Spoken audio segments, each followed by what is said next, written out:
Right, what's happening, people? Welcome back to Joey and Josh. And in today's episode, we have got another true crime podcast for you guys. And this is what I would compare as the UK's version of Making a Murderer. This is the case of an innocent young student who brutally lost her life in a foreign country after a normal night out. A case in which a man has now served over 20 years in prison for the murder without a shred of forensic evidence. A case in which the sentencing relied heavily on unreliable witnesses, so much so that it took 2 trials to convict the killer, and this was followed by 3 failed appeals. A case that to this very day leaves us with more questions than it does answers. Innocent until proven guilty is a phrase that we hear a lot, and in the UK, a suspect must be proven guilty beyond reasonable doubt. Well, to say there's reasonable doubt in this case would be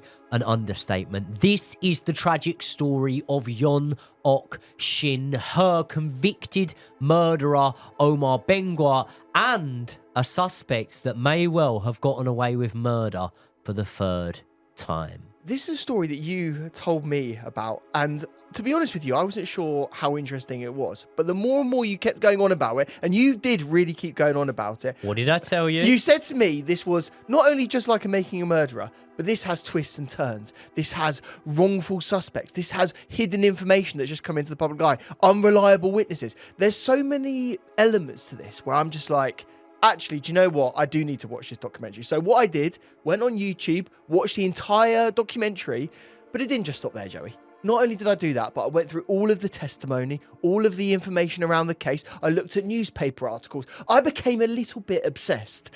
And that's why we are sat here today in the studio, and we need to discuss this case. We absolutely need to discuss this case. Before we'd even thought of doing this joint podcast, I was desperate for you to watch this and for Brian to watch it. I've been sending it over to him for ages as well, just because I want someone to talk to this about. I can't carry the load all by myself. But I'd never heard of this, right? And I think it's fair for a lot of people, and a lot of people that you're watching right now, you would have never heard of this case, because really it's based in a small town in England, in Bournemouth. Yep. And it was only really covered by the BBC from like their BBC 3 like channel, right? So it's like an online channel now. Back in the day it was on TV, but it wasn't like it was sort of, no. It didn't feel like it was mainstream news, It didn't blow up, and this is the reason I say it's like the UK's Making a Murderer, because realistically, Making a Murderer is probably one of, if not the most watched series that Netflix has ever produced, whereas this is a case that many know very little about. So why don't you go ahead and set the scene for us, Mr. Aveste? So strap yourself in. So it's 2002 and life was way more fun, let's be honest. David Beckham has just avenged the curse of 1998 when he scores a penalty for England in the World Cup. But later on in 2002, in June, we succumb to a rampant Brazil side, including R9, Ronaldinho, Roberto Carlos, Cafu, Dida, and Rivaldo. Die Another Day is released as the 20th James Bond film, with Pierce Brosnan bowing out of the 007 role. Talking of spies, one of the best stealth games of all time also came out this year, with Tom Clancy's Splinter Cell releasing to critical acclaim. And Girls Aloud are formed in November after winning Pop Stars The Rival. What a show that was. Terrific little group. Terrific little group. Sound of the You love that song, didn't you?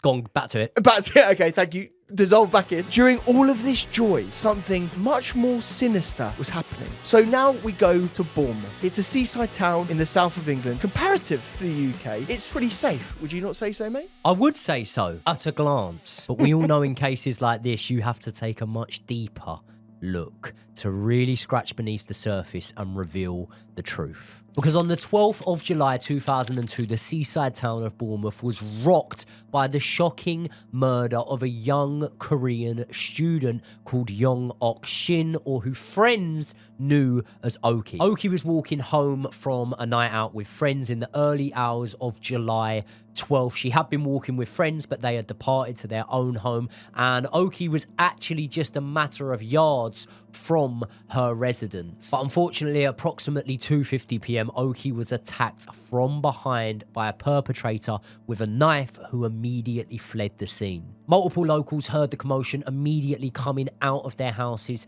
to the help of Oki, who was lying on the pavement. But within an hour of being found and blue lighted to the hospital, Jong-Ok Shin was pronounced dead. However, before passing away, Oki did give a description of her attack and of the attacker when she told both members of the public and hospital staff as well as police that she was attacked from behind with a knife by a man who was wearing a mask. The police do what police always do in these cases, and they go towards the closest people around them, don't they? So the first people they looked at, the first person of the suspect, was her boyfriend called Lee, wasn't it? Makes sense. Yeah. 90% of the time, the killing is done by someone who knows the victim. Yeah, and so he immediately gets picked up, questioned. I feel that it's quite easy to say that they ruled him out quite quickly. They ruled him out more or less straight away, yeah. Yeah. But there was another guy who was questioned as well. Yes, there was. There was another man called Sang Kyun Ko who they looked at, and again, he was sort of discounted quite quickly. He was a friend of hers, wasn't he? But yeah, they didn't expect him to be anywhere near the He crime. was released without charge. Yes. So while all of this is going on, there's a post-mortem obviously going on for Oki. And what they found is that there were 3 stab wounds on her body. And really, they were about 6 inches. Yeah, approximately it was suggested that she had been stabbed with a sharp-ended 6-inch blade. And that's a serious knife, by the way, isn't it? Do you know what I mean? Like, if you're looking at that image of the knife, this isn't just like a little pen knife, is it? This is like a kitchen knife, something quite seriously used. And the other thing as well, right, is like Oki's murder took place in the Charminster area of Bournemouth, right? Now, that area at the time had approximately 2,000 residents. And for anyone who's unsure on populations and things like that, that is absolutely tiny. That is a really, really small populated area. For example, when we talk about Bournemouth, Bournemouth isn't the biggest place itself. Its local football team has a stadium that holds around 11,000 fans, right? Which makes it the smallest capacity stadium in the Premier League, which is England's top flight of football.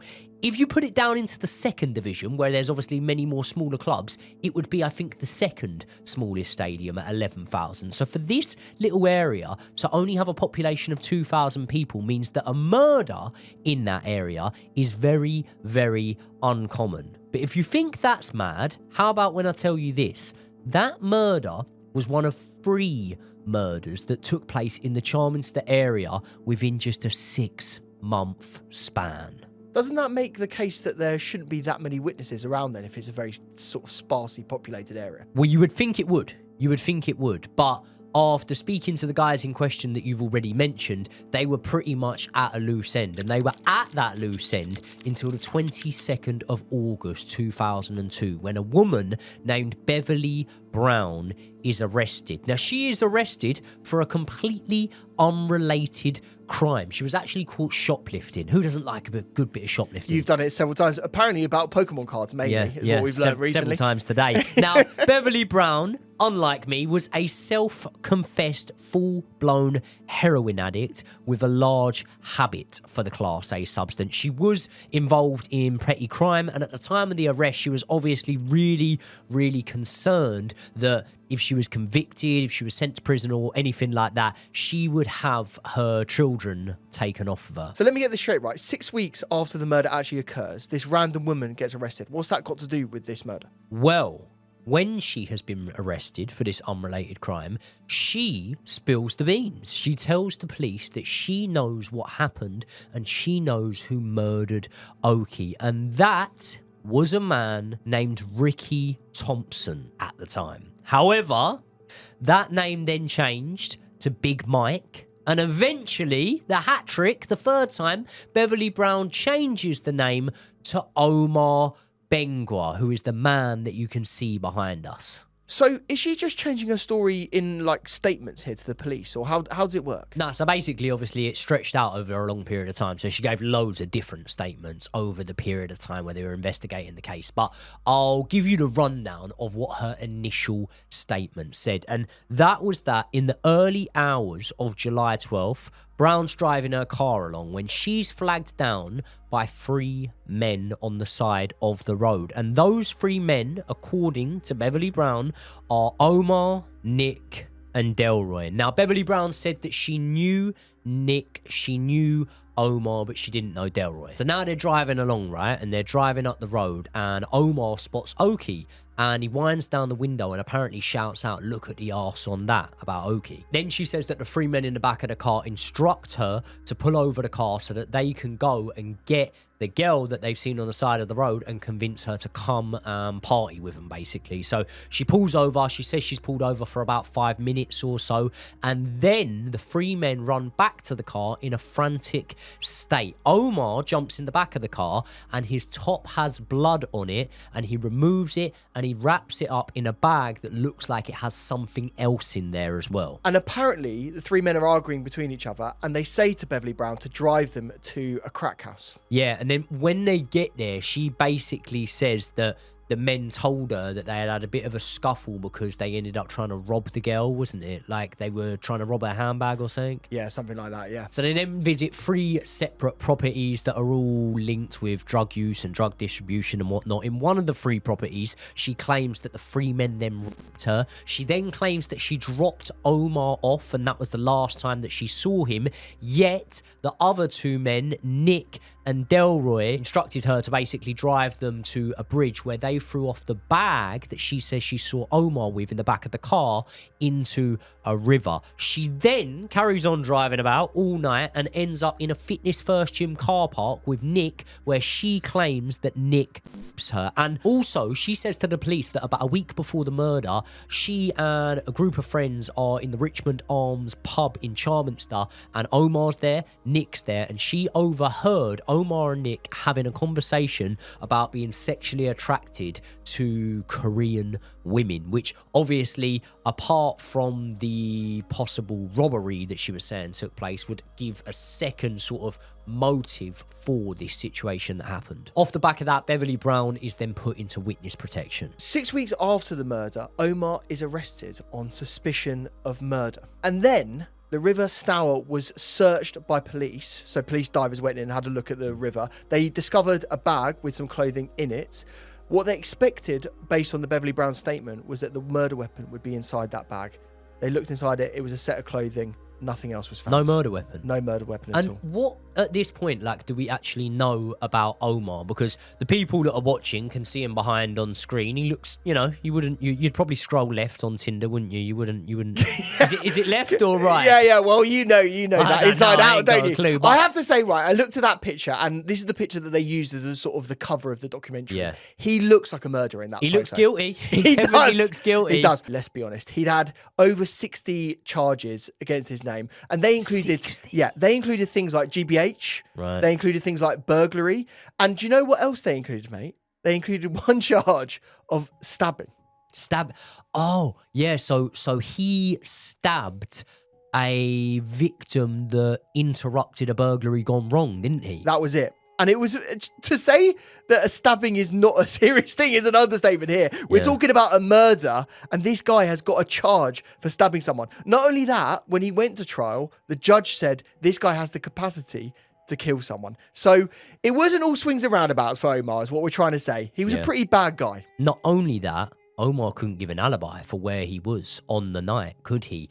All he said to police in one of his statements that he remembers he was with a jock. And a jock, for anyone who doesn't know, is a common referral to what someone would call a Scottish person. Yeah, what we can say, right, is that Omar obviously has a very chaotic life at this time. He is a drug addict. He's going from place to place. He doesn't remember where he was, 6 hours ago, let alone 6 weeks ago. So his memory of the time is very loose. So to say that all he can remember is that he stayed with a Scottish bloke is kind of fair enough. You kind of expect that from someone in his position. Yeah. It would fit the type if you're a complete heroin addict or whatever. Now, Nick, the man who was accused of raping her multiple times and whatnot, he is also arrested on suspicion of murder.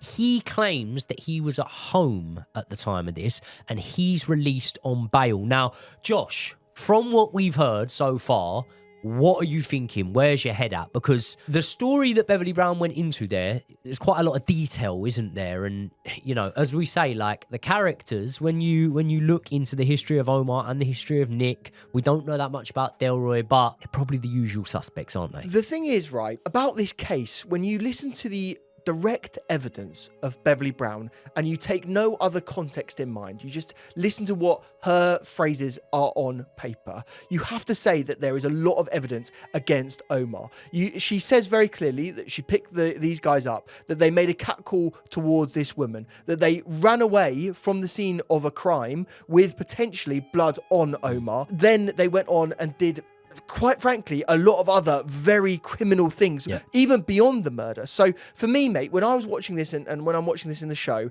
I was putting myself in the sort of the eyes of the jury. And I'm going, do you know what? At this point, I do actually think that this guy is guilty. Like, there's so much going on here. Even though they found the clothes in the river and there was nothing on them, apparently, you know, no forensic evidence, you're still thinking, oh, I don't know, why is he throwing stuff in a river? That's also a bit dodgy. Hold on. They didn't actually forensically link those clothes to Omar either. They found a set of clothes in a river. Yeah, so there could be nothing to do with him. Could be a coincidence, because how many bags are there floating around with clothes in rivers? But I'm just saying, forensically, nothing actually linked those clothes to Omar or any of the men that were apparently involved in the crime. Now, also, Beverly Brown's partner is then called in, right? Because she had a partner during this time. He's called in for questioning.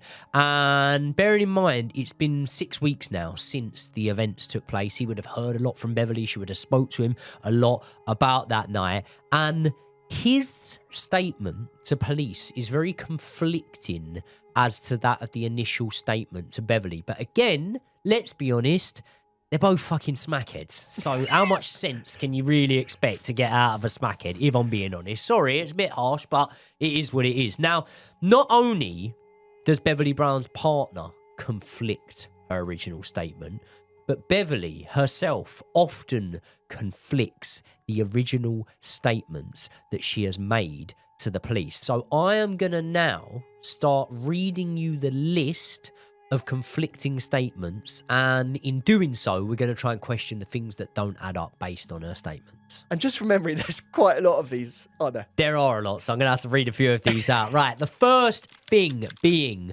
that the murderer changed from a white male to a black male to then a male who fitted the description of Moroccan-born Omar. The second being the name of the murderer. The third being the number of men that she picked up. The fourth being the names of the men that she picked up. The fifth being who had flagged down her car in which she changed from Nick to Omar. The sixth being the fact that she was actually driving the car herself, as opposed to one of her original statements where she said that she was just in the car. The seventh being that she didn't hear the attack, as opposed to then saying she did hear the attack. She heard the stabbing, she heard the commotion, and she heard the loud sound of the knife dropping on the floor. By the way, who came to the rescue of Oki? It was neighbours that were woken by the disturbance, by the noise, by the screaming. So there were other witnesses that heard it, and not one single neighbour noted hearing the sound of a knife dropping on the floor. And of course, we know that no knife was found. The eighth conflicting thing was that she initially described there being a car chase involved in this. Again, being off her nut, maybe she thought there was and there wasn't. She later on retracted that. As well as this, and this is key, right? The side of the road that Beverly Brown stated that Oki was on was actually the different side of the road, or the opposite side of the road, I should say, to where she was found on. Now, speaking of that road, this is 2002, but it's not so far back. There's no CCTV footage. We're not talking Jack the Ripper days. There's CCTV footage. That CCTV footage is thoroughly looked at. Josh, the car is not seen anywhere on that road in the area. In that CCTV footage. Speaking of CCTV footage, there was CCTV footage in the pub that she claimed to have been in a week before with the men. Now, there can be blind spots. There can be, and in fact, in the trial, they tried to say that there was a blind spot and that the guys could be there. A CCTV expert. But as you can probably guess, there was no CCTV footage found of Beverly Brown or those men in the King's Arms pub in Charminster. Speaking of those three men were in her car. One apparently raped her in that car. There was no forensic evidence found of any of those men being in her car. Now, a few more key points about Beverly Brown here. She also described Omar on the night as wearing a hoodie, whereas the only witness to the murder in Oki described that she was attacked by a man with a mask. And just before we move on from Beverly Brown here, right, a few more key points about her. When in witness protection, she had reported that her neighbour to the left and her neighbour to the right were both up to criminal activity. Apparently, according to her, one was a drug dealer and one was a pedophile. Now, you know, if she was a smackhead or whatever, I'm surprised she even reported the drug dealer, to be honest. It then emerged that over the years, she'd also accused many other people who were completely innocent of being pedophiles. Including, Joey, the police, the witness protection officers meant to look after her. She didn't accuse them of anything, did she? Was there anything that she accused them of? Did she accuse the police? She did. She accused the witness protection officers of also being pedophiles. Yeah. So, again, I'm saying that she said initially to the police that she didn't see or hear the attack. She then retracted it and said that she just didn't see it. She did hear it. And by the way, it might be worth mentioning, and this is just, you know, hypothetical and whatnot, but she obviously did only mention the attack to the police 10 days after the local newspapers ran with a story with a £10,000 reward with information leading to a conviction, didn't And she? I think there's something very key in what you just said, in that at this time, there was a lot of drug addicts coming forward and talking to the police, right? Beverly Brown was one of them. She ended up being a very key witness to the prosecution. She was the key witness. She was the key witness, right? But what we're learning here is that the people involved in this scene would be very open to saying anything they possibly could for a bit of money so they could go and score some more drugs. Yeah. And so what we're trying to provide here is some context on Beverly Brown, because there are so many inaccuracies about what she's saying. There's so much sort of left, right and centre that she's saying, but also that she was motivated to come forward, not just because she'd been arrested, by the way. Remember, the whole start of this is that she was arrested for shoplifting, came in to talk to the police. And you know what the police are like with smackheads? What they'll do is they'll say, we won't charge you for something if you give us something in return. Well, and so she's thinking, can I get something out of this? I think that's a perfect time that we play them the clip of another woman who was close to Omar, who was brought in by the police. And let's hear what she had to say about how that situation unfolded. 4 cars just swooped in on me, and police got out and told me to get down on the floor. Do you think that the pressure was inappropriate? Yes, definitely inappropriate. Because they even said that the children will probably be taken off you if you continue hanging about with people like this. To hear that from the police, that panicked me and that worried me. So maybe I did say some things that I shouldn't have said. They're making out that he was like really raising his voice at me and that he went to go and hit me. He never did that. Never did that at all. So you trusted him? Yeah, trusted him fully. Really? He was absolutely brilliant with the kids, and the kids loved him. In your statements, you say that Omar had blood on his hands. He was in your apartment, your flat that night. He asked to change his shirt. Was that true? No, wasn't true. Why did your evidence start to change? They must have been selling me. You know, I can't remember Omar being in the flat that I was in. Do you think the police knew that you were telling them lies? Yeah, of course they did. They put half of the words in my mouth.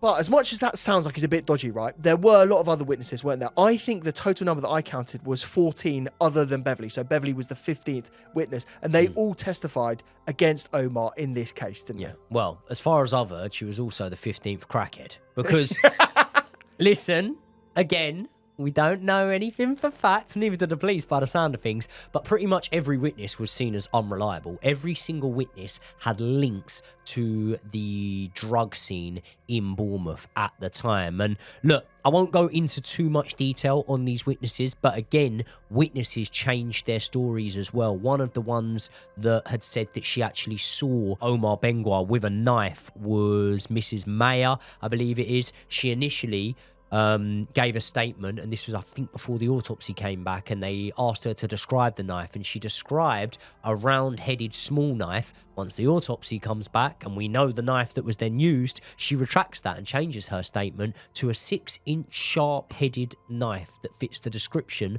of the knife that was used on Oki. Now, during the trial, also, CCTV comes to the aid again, and it does find something. This time, it finds Mike's car being picked up, and it's on CCTV. It's parked up outside a phone box. Someone goes in the phone box, makes a call. It's picked up at the same time of the murder. So although Mike initially said that he was at home, his car's then picked up, and Mike himself was very, very vocal when questioned about the possibility that someone else could have been using his car. Could it have been somebody else driving your car? No one drive my car. No one can drive my car. Nobody. So the first trial was concluded on the 8th of August. The summary of that trial is that Omar Benguet could not be found guilty of the murder of Oki. The reason why is that the jury couldn't unanimously decide that he was culpable for the murder. Mike was also completely cleared of the... I want to get that poor cunt Omar out of jail. I want total public vindication for myself, and I want the police to suffer for what they did. Sorry, it just makes me so fucking angry. I did the robberies, I sold the drugs, I had the fights, I did all of those things, but I didn't do this. And is it because of the nature of the crime that you're accused of? Because it's isn't it? Yeah, I could never do that. It's disgusting.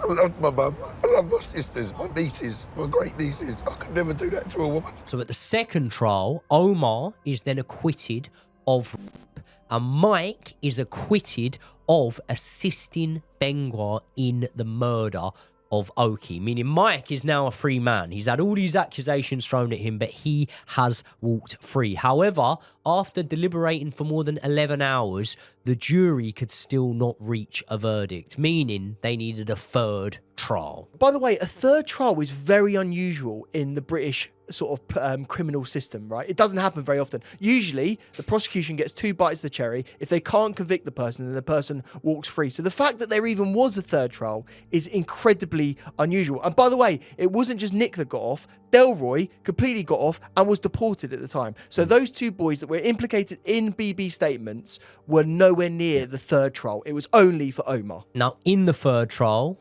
Beverly Brown speaks again. She tells the story again. She tells the story how she parked up. All 3 men got out of the car. She sits there. She rolls herself up a joint, and then the 3 men come running back. Now, that is important, that all 3 men apparently got out and approached Oki and whatnot, and she heard it. And because Oki was the only witness to her own murder, and she never used males or men plural. She said, I was attacked by a man with a mask. Beverly Brown has already stated that Omar was wearing a hoodie. And as I say, Oki never mentioned multiple men, and being that she tried as hard as she could to get across the message with the language barrier to the police about her attack, she never mentioned multiple men. She mentioned a man that attacked her from behind with a mask. So at the end of the third trial, Omar is actually found guilty of murder without a single shred of forensic evidence, by the way, and he is sentenced to 20 years in prison without any chance of parole. Now, before we speak about what has happened, you know, during that 20-year period, I think we only need to go forward a couple of years, because there was a terrific little TV show that used to air back then, you know, not guilty of any wrongdoings or anything like that, all just for the entertainment. I mean, you really enjoyed the show, first of all. You used to watch that every day. All just for the entertainment of the viewers at home. And that was a show that is basically iconic for the phrase, throw it at me, I'll throw it at you, your mum. yeah, okay. Play that clip. I like to the world to be open.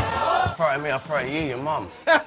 Is, of course, Jezza K. Yep, Jezza K, the Jeremy Kyle Show. Now, who goes on the Jeremy Kyle Show? Beverly Brown. Makes perfect sense, doesn't it? You go into witness protection, then you think, fuck it, I'll go on the Jeremy Kyle Show. Why'd you go on there? Probably because you're an absolute smackhead, love, and they've offered you 150 quid that you can go and score your drugs with. That is you the going can rate. tell what way I am leaning already. Now, on that show, Beverly Brown directly contradicts what she said in court. So let me remind you right? Despite all the statement changes, the one thing that never changed is she did not see the murder. At first, she didn't see it and she didn't hear it. Then, she just didn't see it, but she did hear it. And now, she says this to Jeremy Kyle. I could see her, and I saw Omar plunge a knife into her. She gave a scream. Now, to this day, Omar Bengua's family and himself claim he is innocent. The BBC obviously did a documentary on this where they speak to not only his family, they speak to Omar, and they speak to multiple witnesses, people that were called into court and people that were called in by the police at the time. This BB's story, none of it was credible. The so-called witnesses, the junkies, all contradicted themselves and each other. Listen, I can't tell you, emphasise enough how fabricated this all was. So can I just have a brief interlude? Do you mind if I just do that? Like, I know we're talking about a court case, but I just want to take you on a bit of a holiday, if you don't mind. Well, better be a nice one. Where we going? Southern Italy, does that make sense? Not really, but you can make it make sense for me if you want.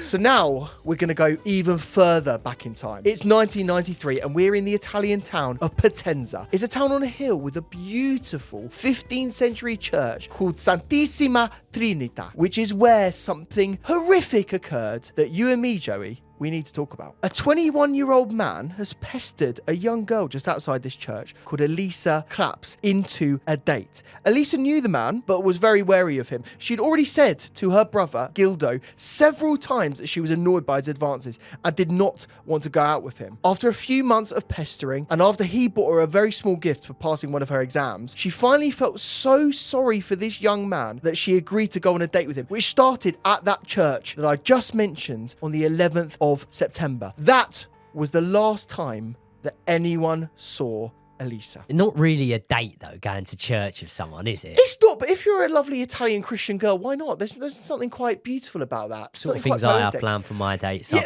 probably wouldn't do it under, But scene. also, by the way, if you're quite suspicious of a man, a church is quite a good place to take someone, by the way. There's a lot of people there. There's a lot of people to watch what's going on. Yeah. Now, you're probably wondering, why have we gone to Italy and why are we talking about this random disappearance? And that is because there's a lot of relevance to this disappearance here.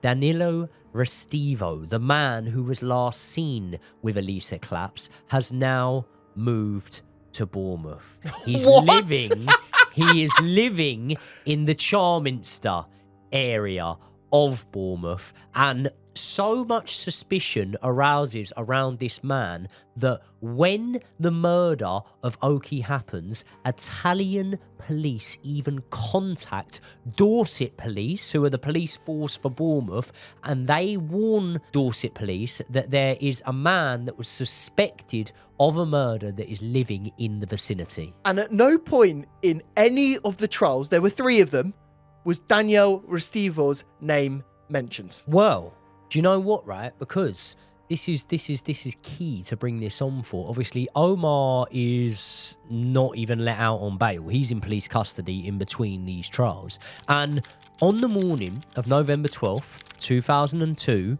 while Omar is in police custody, a second murder within the Charminster area, making it a 3rd murder in total in a 6-month span, takes place, and that is the murder of Heather Barnett. Could be a coincidence though, couldn't it? Could be. Heather Barnett lived directly opposite Danilo Restivo. And Restivo lived, 2 streets down from Oki? From the scene that Oki was murdered at. Yeah. Now, Heather Barnett not only lived opposite Danilo Restivo, she was doing some work for Danilo Restivo. She was actually making him a set of curtains that was supposed to be a present for his wife that he had moved in with across the road. So he's got a missus, old Restivo, and he's asked Heather Barnett, because she's pretty good at sewing, to make him a set of curtains or a set of drapes, something like that, for the house. Either way, when he initially brings a sample over to show her, she notices that after that day he visited her house, a set of keys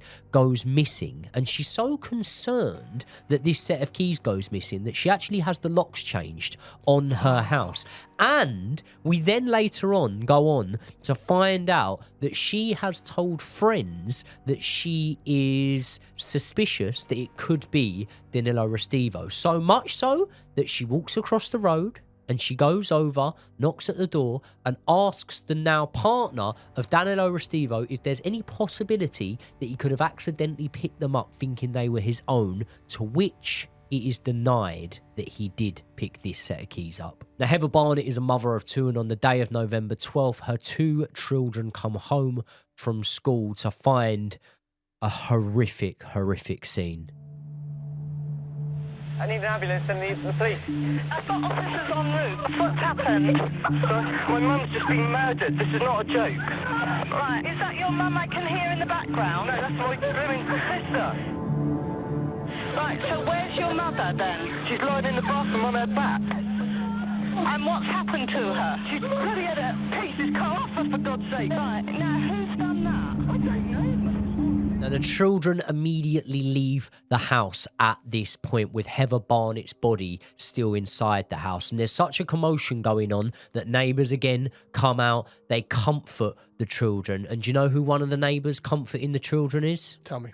It's Danilo Restivo. So much so, and so significantly so, that Danilo Restivo and his partner invite the children into their house while they wait for the police to get their business sorted. And wasn't there a clump of hair found in the hand of Heather? Yeah, so that was one of the key things, right? Not only was Heather Barnett's body dismembered, there was also 2 clumps of hair, I believe it is, found in the hands of Heather Barnett, which did not belong to herself. Now, due to the fact that Restivo had been suspected for the prior case in Italy, which we mentioned, Elisa Clamps, and the fact that Heather Barnett had told friends that she was wary of Danilo Restivo, of him stealing the keys, police immediately questioned him. Not only that, they took DNA samples, they looked through his house, they searched his house. He actually had an alibi, albeit it wasn't a concrete one, for where he was at that moment in time. And the only real suspicious thing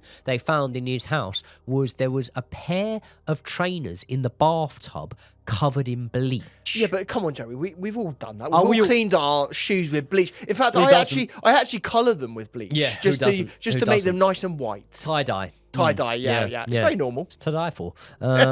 So because of that, the police put him under surveillance. And we see this image in the documentary of Danilo Restivo in what was sort of like a pretty serious coat. He was putting on some gloves. He was wearing sunglasses. He looked like a bit of a wrong un even at that point, right? Could have been cold. Could have been cold, Could have been mate. cold, but it was the middle of summer and wearing gloves. And there's nothing worrying about that. Hold on. There was police surveillance of this. This was the middle of summer, Yeah. and Danilo Restivo is dressed like this, as you can see. And he's rummaging around through the bushes, right? And while they're looking at Danilo Restivo, they're actually looking that not only is he appearing to sort of scout out an area, potentially an area to hide in, to prey on women, to do something like that, he's also watching dog walkers, passers-by in this secluded area, isn't he? Yeah, absolutely. And there's footage of him, literally, he's creeping around in the bushes. And you're just thinking, this is so obviously someone that's doing something really dodgy. Well, it's very dodgy, indeed. And on the 12th of May, 2004, police become so suspicious of the lurking that Restivo is doing in these bushes that they actually feel like they need to intervene, because they're watching him watch women walk by and they think that this man is literally about to attack a woman here. So they go and confront him, and they say that they are arresting him on suspicion of car thefts that have taken place in the area. Now, they take him back to his car, and in essence, they find a murder kit in his car, don't they? It wasn't that bad, Joey. It was a shovel and it was some duct tape. It was all some really normal stuff. You know. It was all stuff that we all have in our, our trunk of our Would car. you say another way for describing a balaclava? Would you say a mask? I would say a mask is probably a good way to describe it. Yeah. Didn't off top of my head, didn't Oki say the man that murdered her 2 streets from where Danilo Restivo was living was wearing a mask? But it's obvious. Beverly Brown said it's Omar, mate. So why are we even questioning this? It's clear. It's and clear, when he's wearing these gloves and he's wearing this jacket and he's sunglassed up and whatever, and it's the middle of summer, I actually looked, it was 19 degrees that day. And not only that, he was wearing waterproof trousers, Waterproof trousers. Completely normal. And also, didn't the police say something about the coat that he was wearing, the way it was sort of actually positioned, is specifically designed so that it doesn't shed any DNA? He sort of had it above his hair. He sort of had it clear like that. So there was a lot of stuff that... Could be a coincidence, mate. Could just be a coincidence. Yeah, now, a man peering behind the bushes. Normal. It happens. Yeah. It happens. We all do it. Now, speaking of coincidences, around this time, 4 women come forward and they then claim, after Danilo Restivo has been arrested, that all on separate journeys, they had their hair cut on public transport by Danilo Restivo. A couple of these women suspected it, a couple of these women caught him doing it, and one of the women even said that once they caught him do it and he got off the bus, it was a double-decker bus, he then just stood at the bus stop and watched her as the bus drove off and she watched him. Now that is fucking creepy, isn't it? Now, unbeknown to anyone how, Danilo Restivo is then let go on bail. He's still under surveillance, and in that time he goes on to live a pretty normal life. He's still living across the road from the murder scene where Heather Barnett was killed, and lovely for him, even manages to marry the partner that he's living with in that time. That must have been a nice wedding, mustn't it? It was a weird one. Do you know the story of how they met, by the way? Do you know how him and his partner met? No. They met online after she had read something in the papers that he was suspected in Italy. She was another Italian national that had moved to Bournemouth, and she struck up this love affair with him, but she'd only found him because of this criminal case. So, a bit of a weird way to meet someone. Speaking of being in the papers, I mentioned the 4 women initially coming forward and saying they had their hair cut on the bus. Once this did hit the papers that Danilo Restivo had been arrested and was suspected, another 14 women come forward claiming that Danilo Restivo had either attempted or successfully cut their hair on buses. So now we're in the spring of 2010. Restivo is still a free man. However, why don't you, Josh, take us back to Italy? Well, I told you that my Italian excursion was relevant, Joey, and you were thinking, why the hell is he talking about that? Well, I'll tell you why. Because at this time, they went back to that church where that fateful date happened, and you questioned whether it was a good date spot or not, and they found the body of Elisa in the attic of the church, mummified, and they had a look at the mummified body, and they found that in her hand was, Joey? A clump of hair. Wow. Not only a clump of hair was found in her hand, there were several similarities in terms of the dismemberment of the body, in terms of the way the underwear that the woman was wearing had been cut that were similar in terms of, or in comparison to that of Heather Barnett's, and there were also a few more sort of similarities. So in the meantime, UK police finally find a match to Danilo Restivo via DNA on a towel from Heather Barnett's house. And despite not being conclusive, there is only a 1 in 57,000 chance that this is not the DNA of Danilo Restivo. I wouldn't take those odds. I wouldn't take those odds either, to be honest with you. No. On the 29th of June 2011, Daniele Restivo gets the life sentence for murder for the case of Heather, and he also gets not a suspended sentence, but in time he also gets convicted for the murder of Elisa as well. So basically he's never getting out. Yeah, exactly. And he's never getting not out. only that, right? Think about how hard forensically he made it for police to catch him in this case. Well, during this time, in the areas that Restivo was living in, whether it was in Italy or whether it was in Bournemouth, there were a further 3 disappearances and 2 murders that took place and remained unsolved. So now let's move it back to Omar Benguat, who is sat in prison for all this time. He claims that he did not commit this murder. He was sentenced, by the way, to a minimum of 20 years in prison, and he pled not guilty at the trial. If he had have pled guilty, he would have got out sooner. Omar Benguat, to this day, is sat in prison, and one of the contributing factors as to why he is sat in prison is because he is pleading his innocence in this case. He's actually been stabbed in prison. He's been attacked in prison, most probably notoriously by Stuart Hazel, who was the killer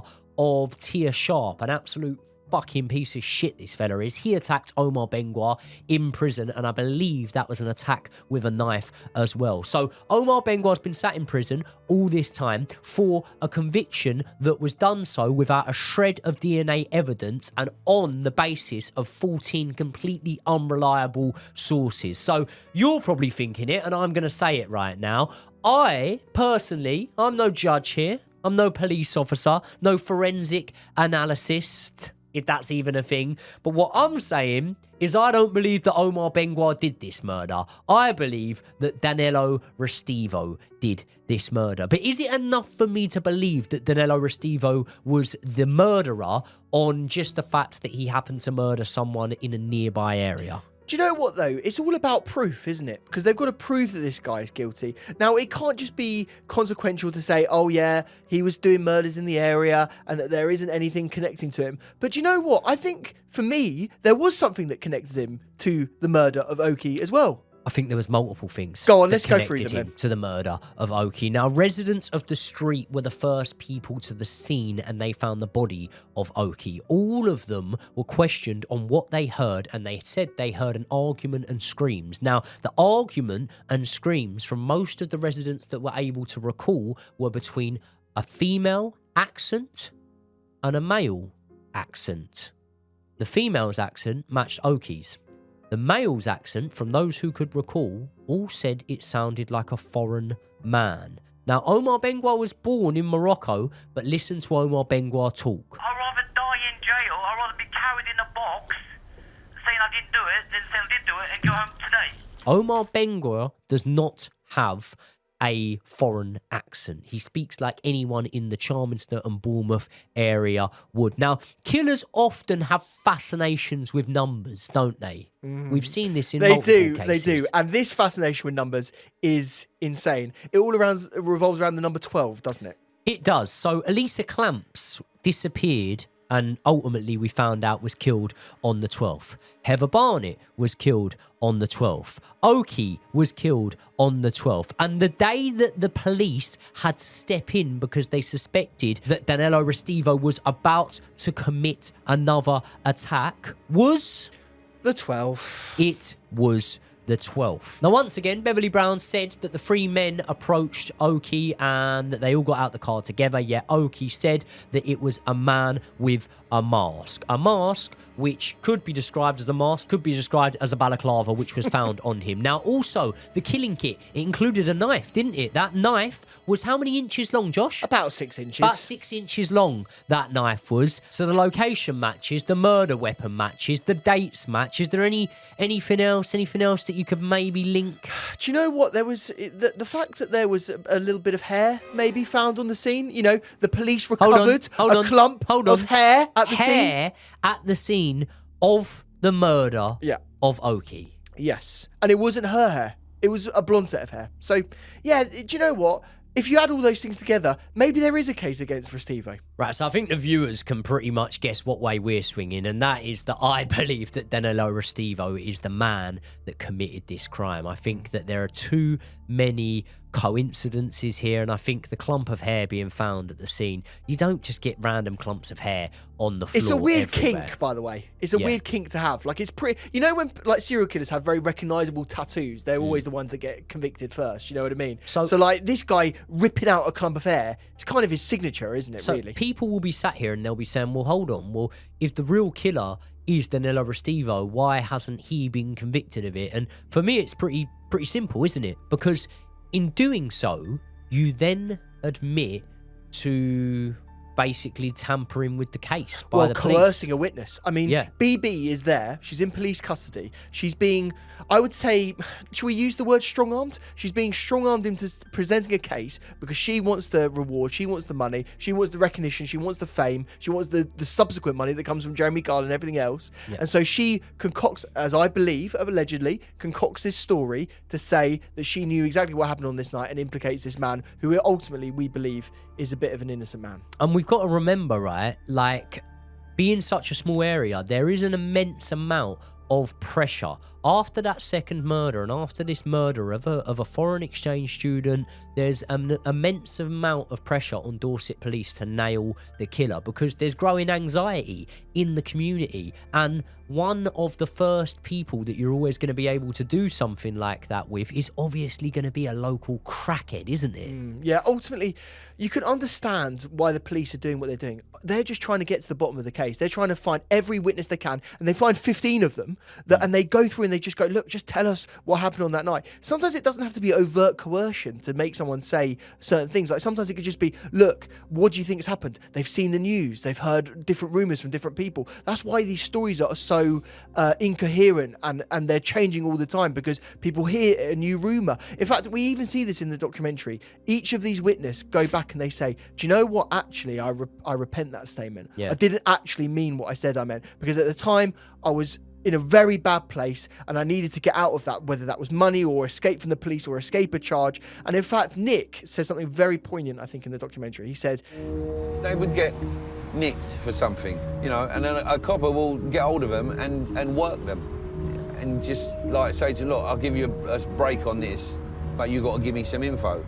You know, they'll grass you up for something that might get you 10, 15 years so that they can avoid doing 2 weeks. And even Omar himself says during the phone call in the documentary that he did the robberies, you know, he did the stabbing, but he didn't do the murder. And, you know, he's not painting himself to be an angel, saint. is he? Yeah, He's not yeah. painting himself to be a saint, but he's saying, I didn't do that. So, listen, that's all there is in terms of the case. To this moment in time, Danilo Estivo will never get out of prison. To this moment in time, Omar Bengua has gone over the 20-year period and is still in prison without a release date, we should say, Yeah, by the way, definitely. a Category A prison. So let us know your thoughts, man. Are we jumping the gun? Are we jumping to a conclusion? Or has the wrong man been put inside for this murder? We are absolutely buzzing to hear your lot's thoughts on this true crime case. And once again, as always, please subscribe to the channel. It helps us out more than you could imagine. It allows us to be able to invest the time into bringing you lot these type of videos. And let us know what true crime cases you want covered next time out. We will see you all in the next one.